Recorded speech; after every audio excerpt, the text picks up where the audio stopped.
ఇదైతే మనం కొత్త ఐటెమ్ అయితే ట్రై చేయబోతున్నాం. సో, ఇదేంటంటే ఫస్ట్ ఒక బౌల్ తీసుకొని దాంట్లో ఎగ్స్ అయితే ఏసుకున్నాను. 2 ఎగ్స్ ఏసుకున్నాను. అయితే దాన్ని మొత్తం అట్లా మొత్తం మిక్స్ చేసి తర్వాత మనకు కావాల్సినంత ఉప్పు, తర్వాత కొంచెం పసుపు, తర్వాత కొంచెం కారం ఇవన్నీ ఏసుకొని మిక్స్ చేసుకున్నాము. సో, ఈ item పేరేంటంటే egg toast rusk.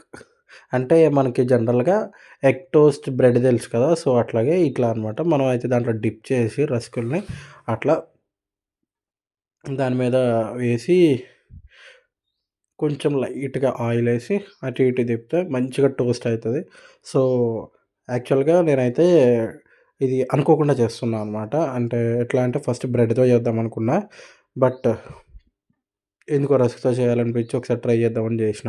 So, అట్లా లైట్‌గా కొంచెం ఆయిల్ తగిలిచ్చి చేస్తే చాలా బావుంటది.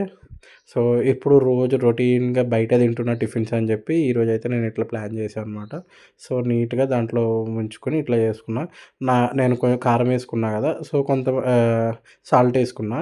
బట్ మనకి స్వీట్‌గా కావాలంటే కొంచెం షుగర్ ఏసుకోవాలి. షుగర్ అంటే డైరెక్ట్ షుగర్ కాకుండా లైక్ వాటర్‌లో కొంచెం కొంచెం వాటర్ మైన్యూట్‌గా వాటర్ తీసుకొని దాంట్లో షుగర్ మొత్తం డైల్యూట్ చేసి, ఆ తర్వాత దాంట్లో ఆ మిక్స్ చేసిన దాంట్లో ఏసుకోవచ్చు. సో, నేను లాస్ట్ టైమ్ ఇది అయిపోయాక నెక్స్ట్ టైమ్ మళ్ళీ ఎగ్స్ తీసుకొని మళ్ళీ షుగర్‌తో కూడా ట్రై చేశా. అది కూడా బావుంది.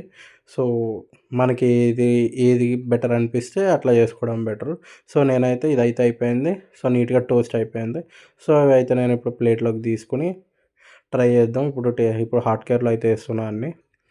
సో, మామూలు రస్కులు తినడం కన్నా ఇట్లా ఎగ్‌తో మనం టోస్ట్ చేసుకుంటే కొంచెం టేస్ట్ చాలా బావుంటుంది. సేమ్ మనకి ఎగ్ ఆమ్లెట్ తింటే ఎట్లా ఎగ్ ఆమ్లెట్ అదే బ్రెడ్ ఆమ్లెట్ తింటే ఎట్లయితే మంచి టేస్ట్ అనిపిస్తదో, సో, అట్లనే కాకపోతే ఇది కొంచెం క్రిస్పీగా బావుందనమాట. సో, నేనైతే ప్లేట్‌లోకి అయితే తీసుకుంటున్నా. సో, మనమైతే అది చూద్దాం. అది చాలా పఫీగా ఉంది. చాలా స్మూత్‌గా ఉంది. ఆయిల్ లిమిటెడ్‌గా ఏసుకోవాలి. టేస్ట్ అయితే చూస్తున్నాను. నిజంగా ఎక్సలెంట్‌గుంది. నాకైతే నచ్చింది. సో, మీరు కూడా ఎప్పుడు రొటీన్ టిఫిన్స్ ఇడ్లీ, పూరి, బజ్జీ, దోస ఇలాంటివి కాకుండా అప్పుడప్పుడు ఇలా ట్రై చేయండి. సో, అది మొత్తానికైతే మందైతే డిష్ అయితే రెడీ అయిపోయింది. టేస్ట్ అయితే బావుంది. సో, నేనిచ్చే రేటింగు నాకైతే ఒక 4/5 అయితే నేను రేటింగ్ ఇచ్చుకుంటాను. Okay. Thank you for watching guys. Please subscribe to our channel for more such content. Bell సింబల్‌ని కూడా క్లిక్ చేసుకోండి. Thank you for watching.